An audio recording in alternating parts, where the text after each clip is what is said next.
books. Continuing on with the Disney romance. So we got this one and two more after this, and then we will finally be complete with this. And so stay tuned for the rest of the weekend. I'll have these up and maybe you'll see them Monday.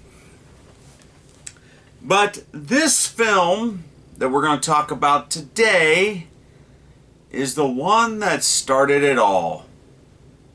You got to go back to the year 1937. Walt Disney had made a big reputation with his cartoon shorts, but in 1937, Walt was onto something big. He ended up delivering the first full-length animated feature. What else could I be talking about other than Snow White and the Seven Dwarfs? Yeah, this is the one that kind of started all what we come to love out of the Walt Disney brand, out of their animated features. She was the first. And of course, when you know, not only is it a Disney princess, nor is it a fairy tale, but also it's a romantic story. Even though the romance is kind of very, very slim. But Snow White definitely has something to live for, as well as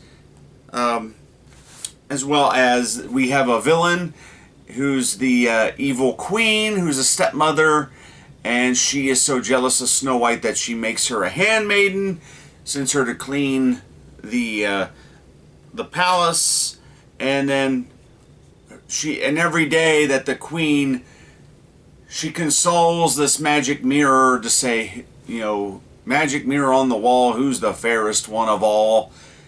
And every day it has been saying, you are my queen, you are my queen, until one day, it says Snow White. And because of the queen's jealousy, she sends a huntsman to take Snow White out into the forest so she can pick wildflowers, and there he is to stab her and kill her and bring back her heart in a box. Well, the huntsman, being the decent human being that he is, he can't do it. And so Snow White eventually is frightened, goes through this scary forest, goes out to the other side, and finds the cottage of 7 little men who are miners. They are mining diamonds and so forth, and she cleans up their cottage and basically treats them like children almost, because these guys, hey, I'm a bachelor myself, I could relate, but I don't know if I would behave like a child and ask to wash up. I don't know. But that's what happens. And when the magic mirror says to the queen that basically Snow White is not dead, what you possess in your hands is the heart of a pig. So the queen takes upon her measures, and not only that, reveals that she is a witch as well.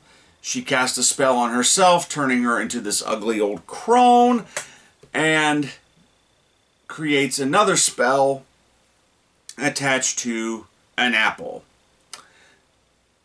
And of course takes it to Snow White and dies, hoping that the curse will not be broken by true love's first kiss. We all know this story. We have seen this story time and time again. Matter of fact, Sleeping Beauty, I think, is pretty much a retelling of it. But I don't think that's necessarily Walt Disney as it is just the telling of fairy tales in general. I think with this one, it holds a special place in the consciousness of Disney because of the fact that it was the very first full-length, hand-drawn, animated film that, because up until that time, everybody had seen cartoons and animation before, but not to the full extent of 84 minutes, where it has a beginning, a middle, and an end. And everything that's in the film is very, very crucial to drive the story along. And of course you meet the 7 dwarfs, each matching a personality. Yeah, there's Sleepy, Happy, Dopey, Sleepy, Happy, Dopey, Sneezy, Bashful, and Doc. Okay, there I named them. And they're all to their distinct personalities, of why they're named. They're named. But yeah, the film definitely holds a special place in everybody's heart, and because of the fact that it was the first full-length, hand-drawn, animated feature, and is still thought about today, and it's still very, very influential in terms of the technical achievement. And not only that, it was Walt Disney had been practicing in some of his shorts of animating human beings, and the reason why he did that is because a lot of people speculate now that he probably knew that he was going to do this story and tell it to its full extent, but he wanted his animators to know how to animate humans and have the proper human behavior when you bring it to the screen. Because if you look at the animation on Snow White, she's still, she moves gracefully and very natural like, and of course also has a beauty to her that cannot be matched, really. I mean, yeah, and all the Disney princesses kind of have this beauty to them, and they're very unique to their beauty. Of course, with Snow White, because you cannot compare Snow White in terms of personality to Cinderella. There's little things like they are, wicked stepmothers, and that they're asked to be handmaidens and stuff like that, but you cannot compare her to Belle. Which, yeah, there's this little thing that each princess is unique, and I think Disney did a really good job establishing that from the moment go, especially with Snow White. They wanted to give her, they needed to give her the title Fairest One of All. And she obviously also has the voice of a bird. Now the actress that that provided the voice for Snow White, Adriana Casaletti. I'm not quite sure how to pronounce her name. She was she comes from an Italian immigrant family, so the last name is very Italian. She herself has appeared in several films, including It's a Wonderful Life. She was the singer in in Martini's bar. She has a cameo voice appearance in The Wizard of Oz, when the Tin Man is singing his portion of the song "If I Only Had a Heart." You can hear her singing, "Wherefore art thou, Romeo?"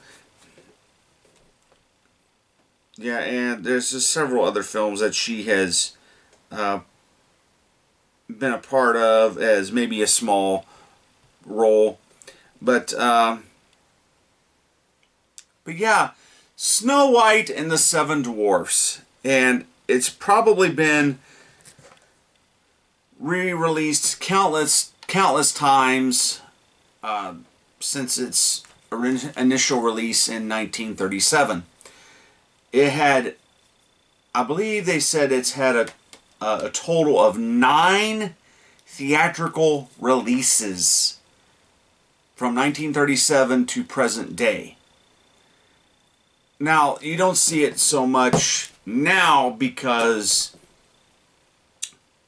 with the advent of home video and streaming and things like that, you may see like a new edition.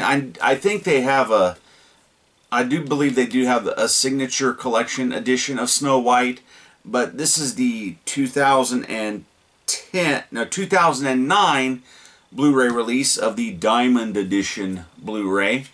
And of course, it has a whole boatload of features about the making of the film and how important Snow White was to the creation and the foundation of the Walt Disney Studio. It was, it was the one that laid the foundation for the films that were to come, and how crucial that was. That was a big stepping stone for animation in general. You wouldn't have the competition that would also come with that, and which as in terms of business, that is very healthy for you. So yes, from 1937. Oh, first of all, Prince Charming, there's not a whole lot to him in this film. He just shows up at the beginning. Hey, we meet and we fall in love. It's love at first sight. And doesn't reappear until the end, after he finds out of Snow White's predicament. But I think that's a minor flaw. Yeah, I think that's a minor flaw, because the whole story is, it's not Snow White and the Prince, it's Snow White and the Seven Dwarfs. So most of the time is spent with her and the Seven Dwarfs, and they fighting the evil queen. So yes, Snow White and the Seven Dwarfs from 1937. That is today's topic. So tune in next time. We have 2 more movies yet, and we'll close this whole thing out. I may have an honorable mention, but yeah, we have 2 more movies, and plus there'll be a bonus review attached to one of them. So from me to you, see you later.